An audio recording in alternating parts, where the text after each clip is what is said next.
winter storm is hitting Southern California, bringing heavy winds, rain, snow, and whiteout conditions to the San Gabriel Mountains Tuesday. Right now, more than 171,000 power customers have no lights, and that number could actually grow. The atmospheric river is expected to dump more rain and snow today, and flood watches cover the Central Coast and San Joaquin Valley.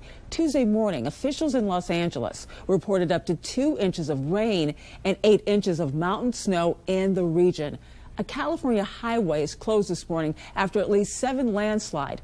Caltrans released this video right here that shows the most active landslide completely blocking State Highway 70. Now that's just east of Chico. Caltrans is waiting for a stretch of dry weather to work on them, so there's no timetable right now when that road will reopen.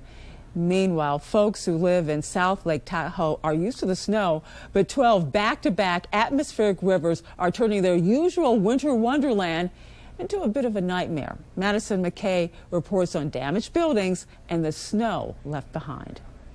113 damaged buildings. Snow's not going away. 11 structure collapses. At times I couldn't see the building across the other side of the parking lot because there was such a huge mound of snow. If you plan on coming to South Lake Tahoe anytime soon, this is what you might run into. Cars completely covered in snow. This winter really is unprecedented. With over 52 feet of snow and counting this season, communities like South Lake Tahoe suffered when an atmospheric river event added rainfall to this already hectic winter. Compounded with the rainfall has created a situation that's dangerous.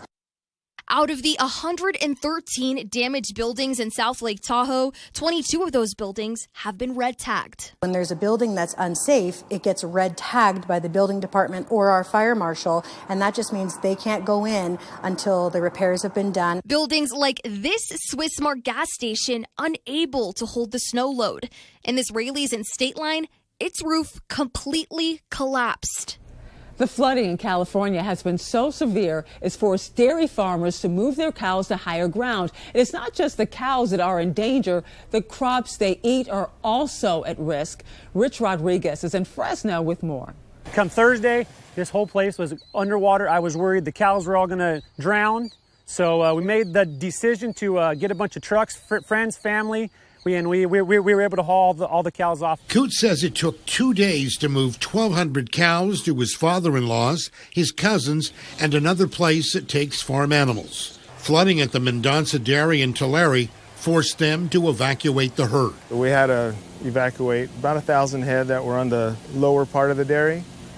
So we did that by having a bunch of trailers come in, and we took some to our neighbors that were up higher ground. Dairymen grow various crops to feed their cows. Right now, these two say it doesn't look good.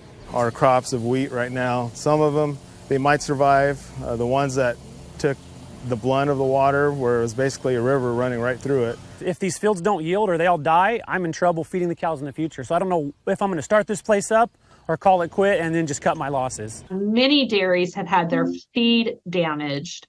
So there is a variety of challenges with replacing silage and getting alfalfa, onto some of the replacement locations. Moving cows to higher ground has been priority number 1 for Coot and Mendonça. They say when the storms pass, they'll size up their losses and see how they overcome the flood of 2023. One contributing factor to the wild weather in California is a rare phenomenon called the Fujiwhara effect. It's something most people have simply never heard of. So let's turn to meteorologist John Gum to explain. Across portions of California here around the San Francisco Bay Area, winds over 60 miles an hour toppled trees, knocked power out, and a rare meteorological phenomenon occurred off the coast here. Watch this radar loop. It's going to restart. There are actually 2 areas of low pressure here that rotate around each other before one basically eats the other as it runs into San Francisco today. This is something that's rare in meteorology. It's called the Fujiwhara effect, named after the Japanese meteorologist, where you have these 2 lows rotating around a bigger low, then rotating around each other. Eventually, one basically absorbs the other and becomes even stronger, and that is what created the high winds today in portions of Northern California. Just a rarity to see this actually happen in nature.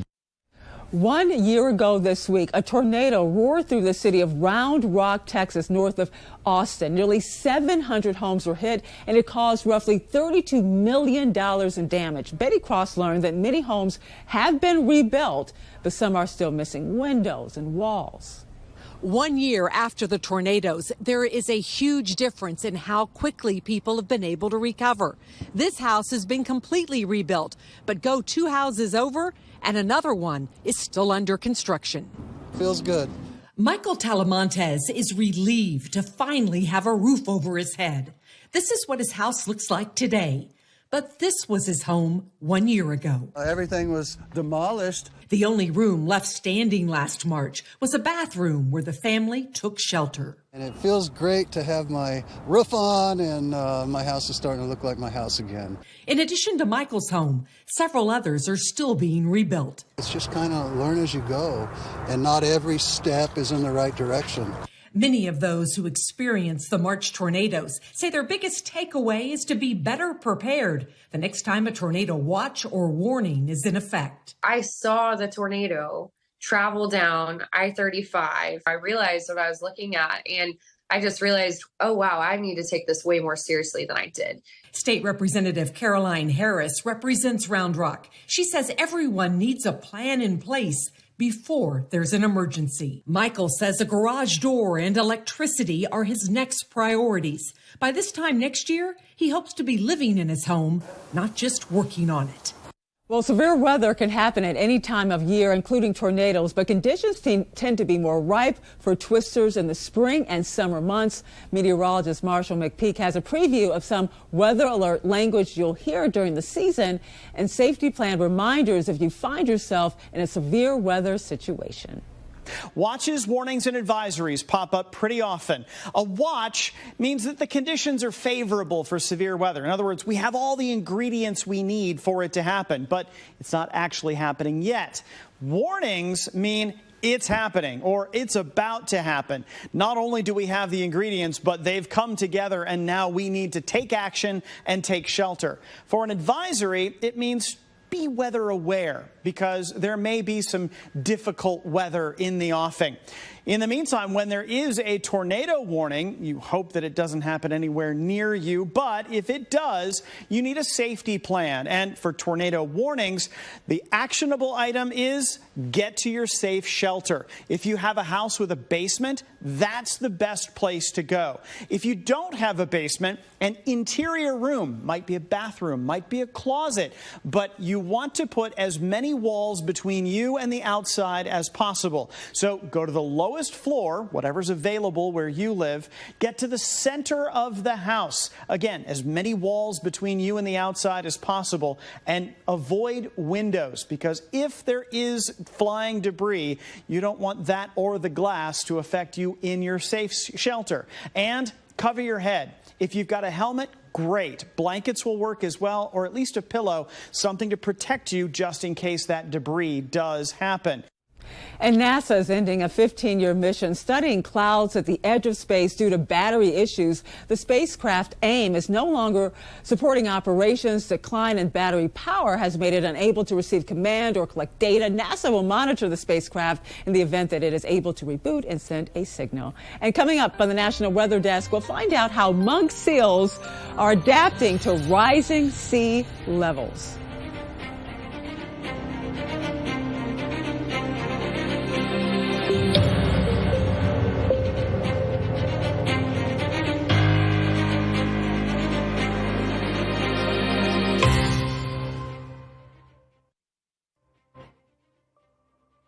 Hi, everyone. I'm meteorologist Charlie Lopresti with a look at the Northeast. We have a wide range in temperatures in the Northeast today. Notice some areas in southern New England, New York, and New Jersey.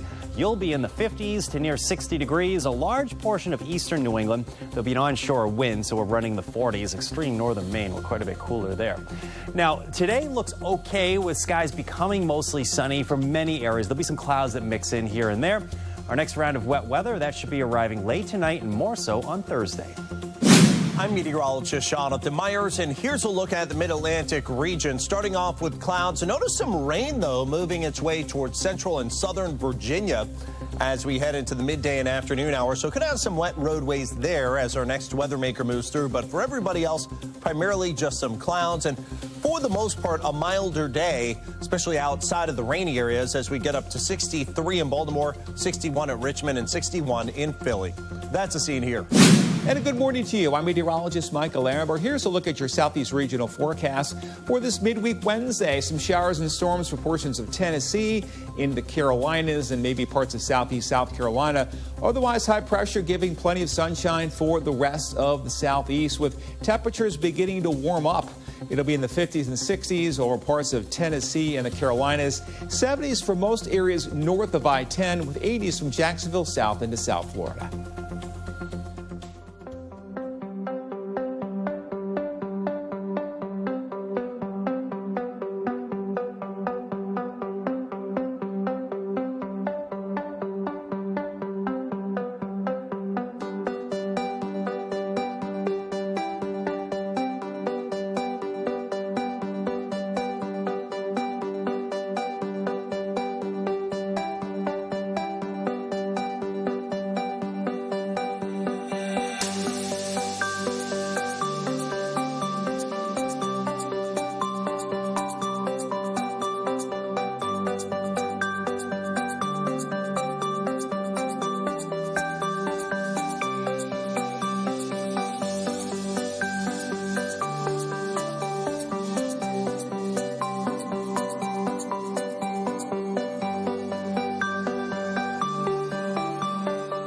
You are watching the National Weather Desk.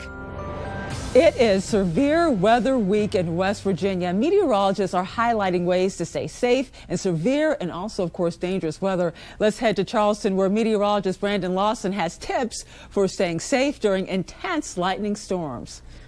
Lightning is perhaps one of the most underrated weather hazards when it comes to severe weather. On average, only floods kill more people. Lightning is the first thunderstorm hazard to arrive and the last to leave. It strikes Earth about 25 million times a year. It's hotter than the surface of the sun. It can be as hot as 50,000 degrees Fahrenheit. And as the air heats up that hot, it causes the air to explode outward, giving us that thunder sound. So what should you do when you hear thunder roar or you see lightning? Well, the first thing you want to do is you want to get indoors from whatever activity you might be doing. Go to a shelter, a sturdy shelter, especially with severe storms. That'll keep you away from the possibility of lightning strikes, and also keeps you away from possibly those damaging winds, large hail, or even the possibility of tornadoes. Also, if you're stuck outside, you don't really have anywhere else to go, the next best thing would be a vehicle, a metal frame vehicle at that is enclosed. That way, if the lightning strikes a vehicle, it can go through the metal frame and down into the ground, and you wouldn't have to worry about the lightning yourself. But if you are using the vehicle, make sure you're not touching any of the outside of the vehicle, the radio. You want to have your arms and your body inside the vehicle at all times during the thunderstorm. Now, you also want to know the difference between watches and warnings. When it comes down to a severe thunderstorm watch, it means a severe thunderstorm is possible. You want to be prepared to seek shelter. But during a severe thunderstorm warning, it's time to take action. That means that a severe thunderstorm is happening now or is imminent, so you want to take action and stay away from the windows, get to the interior portion of your house possible, and also on the lowest level of your house as well. I'm meteorologist Brandon Lawson. Well, today is International Day of the Seal, and one species, the Hawaiian monk seals, are endangered and being forced from their low-lying homes due to sea level rise. Emily Gracie spoke to a NOAA scientist who is leading the effort to move these seals to higher ground. Hawaiian monk seals are particularly unique because they're the world's only tropical seal. They're one of only two mammals that is native to Hawaii as well, and they are endangered.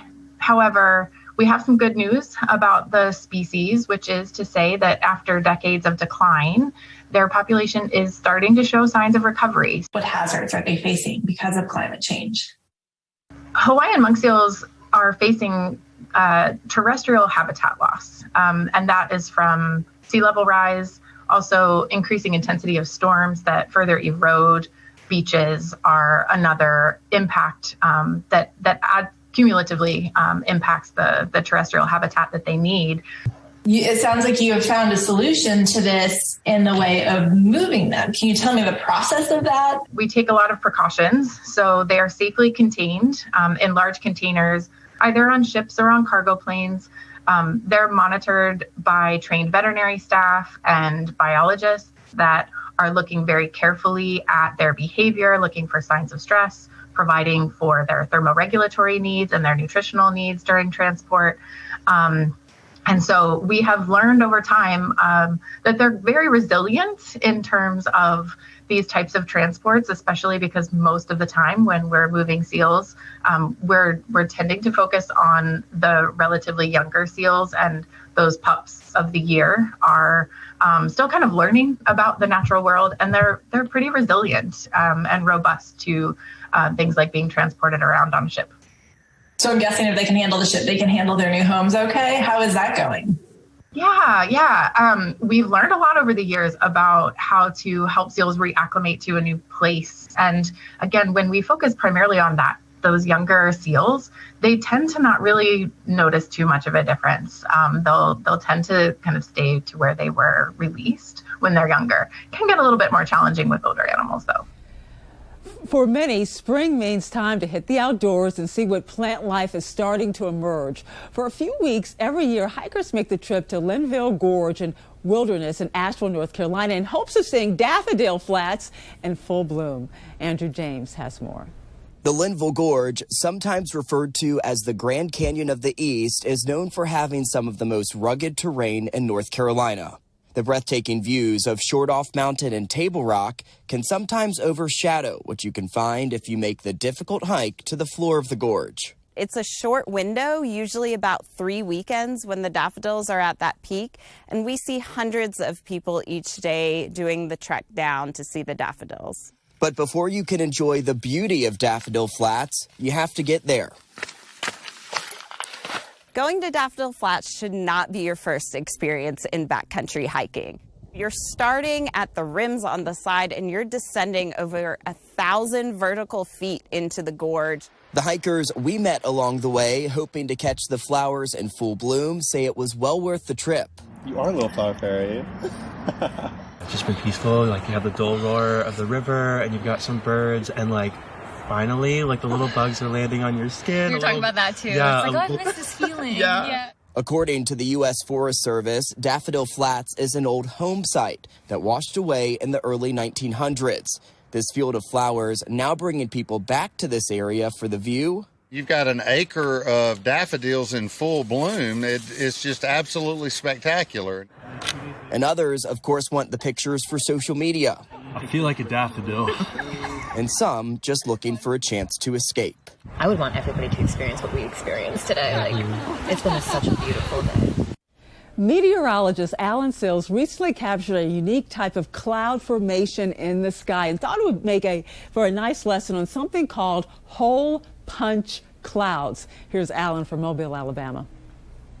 But it's something that happens pretty frequently if you take the time to look up. There's a sheet of altocumulus clouds, but right in the middle of it, across Mobile County, a hole in the clouds.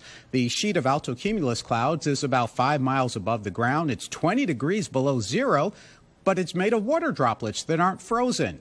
In the middle of it, you actually have ice crystals that are falling. And the nickname for this is hole punch cloud because it looks like somebody punched a hole in the cloud.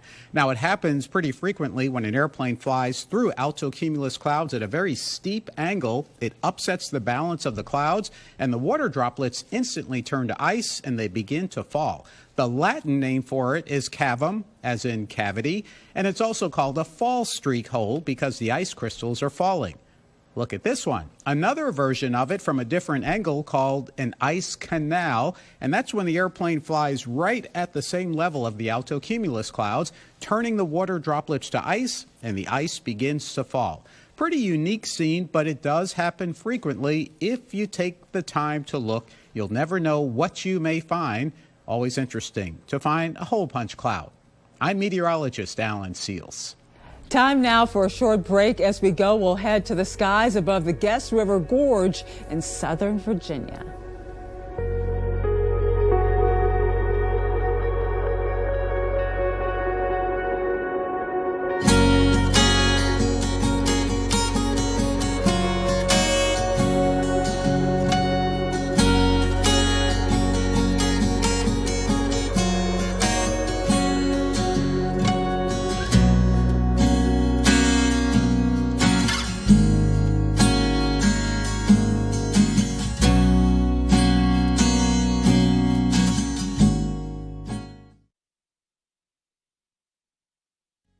Well, a very good Wednesday morning, everyone. I'm meteorologist Andrew Buck-Michael. Taking a look at the weather story across the Midwest. The snow in the Dakotas has now shifted its way into the upper Great Lakes. And we've got some rain across the Ohio Valley, even out towards Missouri there.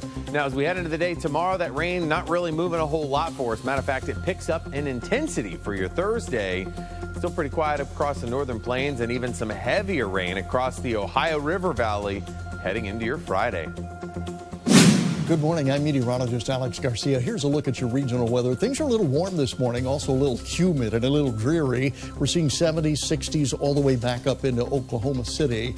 Lots of Gulf moisture providing a little bit of some fog and drizzle this morning. Light rain extends all the way into Louisiana and into Arkansas. We will be keeping our eye on that next front as it approaches late Friday and into Thursday. Could start some big storms. Otherwise, temperatures today, they warm up into the 80s. I'm meteorologist Alex Garcia. That's a look at your regional weather. Well, hi, everybody, and a happy Wednesday to you. I'm meteorologist Shannon O'Donnell. Out west, we're still cleaning up again. In California, another day of heavy rain pushing through the Golden State. Highs just in the 50s in San Francisco and L.A. versus low 60s with some sunshine in the Rose City of Portland, Oregon. Back up into the 30s, we're making some progress out of Jackson Hole. Current weather makers, a pair of disturbances moving into the southwest as we head into our Wednesday. And that's the scene from here.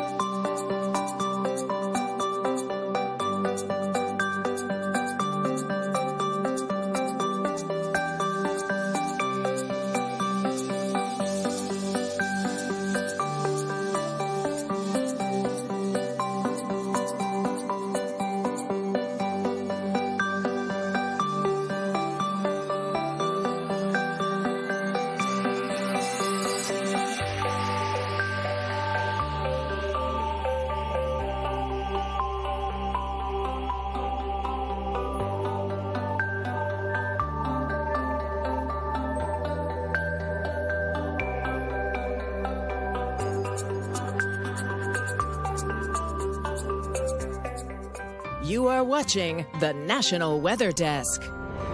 Many of us are thinking about getting outside into our yards or maybe starting our spring cleaning, but there are some things to consider before getting out and planting those vegetables. Meteorologist Christina Ernie explains. March through May, invertebrates like bees and butterflies are just trying to stay safe before they emerge from their eggs and cocoons. And the way they do it, well, they're nesting in your dead plant matter left over from last season. As a result, you need to wait to do that spring cleanup. When do you know it's safe? The 3 B's. Number 1, be patient. Wait until temperatures are consistently in the 50s for your lows and into your highs. If it's safe for tomatoes to survive, that means that your bees are probably out and about. Number 2, be observant to weather patterns. Make sure that you're not doing any cleanup before big spring storms like heavy rains or high wind. It's because eggs and cocoons are in those debris trying to stay safe. Number 3, be respectful. Without bees, without pollinators, our flora suffers. So make sure that you keep that insecticide away until later in the season and keep animals away too.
And thank you so much for joining us. Tomorrow on the National Weather Desk, we'll talk with an inside source about NASA's brand new space suits. I'm Angela Brown. Make it a great Wednesday, and we'll see you right back here